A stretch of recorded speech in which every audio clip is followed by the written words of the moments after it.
कराड मागील 4 ते 5 दिवसापासून कराड तहसील कार्यालयाकडून कराड तालुक्यातील सर्व हॉटेल्स गॅस एजन्सीज मध्ये तपासण्या केल्या जात आहेत।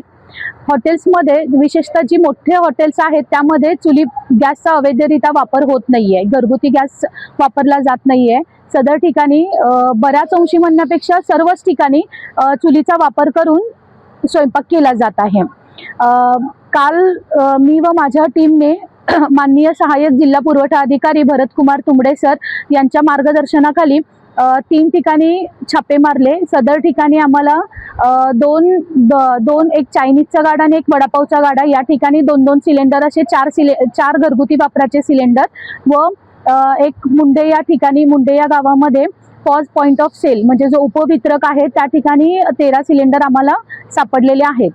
सदर दोषी व्यक्तींच्या विरोधात कायदेशीर कारवाई करण्यात आलेली आहे।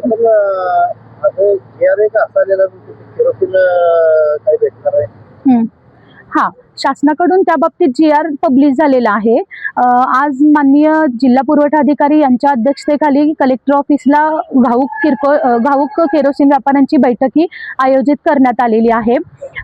त्यानुसार वरून शासन निर्देश जसे येतील त्यानुसार कराड पुरवठा विभाग सज्ज आहे। नागरिकांना केरोसिन जर उपलब्ध करावायचा असेल तर आम्ही सर्वस्वी प्रयत्न करून नागरिकांना केरोसिन उपलब्ध करून देऊ। नागरिकांना कसे आवाहन कराल की गॅस संदर्भात तुम्ही काय आवाहन कराल? नागरिकांनी घाबरून जाण्याची काही गरज नाहीये। कराड तालुक्यामध्ये कुठेही घरगुती गॅसचा तुटवडा नाहीये, त्यामुळे नागरिकांनी पॅनिक न होता गॅसचा काटकसरीने वापर करावा व आवश्यक असल्यासच बुकिंग करावे व गॅस उपलब्ध करून द्यावा।